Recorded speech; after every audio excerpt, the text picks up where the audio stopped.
Dead on the spot ang 37 years old na habal-habal driver matapos barilin habang kumakain sa loob ng palengke alas 8:30 ng umaga kahapon. Sa panayam ng Radyo Bida kay Police Lieutenant Colonel Benhur Katkatan, ang hepe ng Pikit PNP, kinilala ang biktima na si Mamadido Abdul, residente ng Barangay Kabasalan sa Ligwasan SGA Barm. Batay sa investigasyon, kumakain ng pastil ang biktima sa isang karinderya sa loob ng palengke kasama ang kanyang asawa nang biglang lumapit ang suspect at ito'y pinagbabaril. Siya ay nagtamo ng bala sa iba't ibang bahagi ng kanyang katawan na sanhi ng kanyang agarang pagkamatay.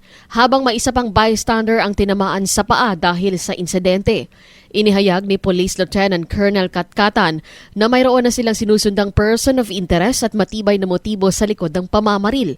Bagaman hindi idinitalye ang pagkakakilanlan, tinitingnan ng pulisya ang anggulong personal grudge at posibleng residente rin ng SGA Barm ang suspect. Hamon ngayon sa PNP ang investigasyon dahil walang CCTV sa loob ng palengke. Bilang tugon, tiniyak ng PNP ang mas mahigpit na police visibility at paglulunsad ng Oplan Kalugad sa mga pampublikong lugar katulad ng palengke at terminal.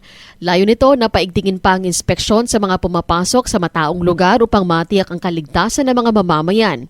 Inaasahan na sa loob ng ilang araw ay magkakaroon ng positibong resulta ang discreet investigation ng pulisya upang formal na makasuhan ng person of interest. Nananatiling bukas naman ang himpilan para sa sino mang makapagbigay ng karagdagang impormasyon upang malutas ang kaso.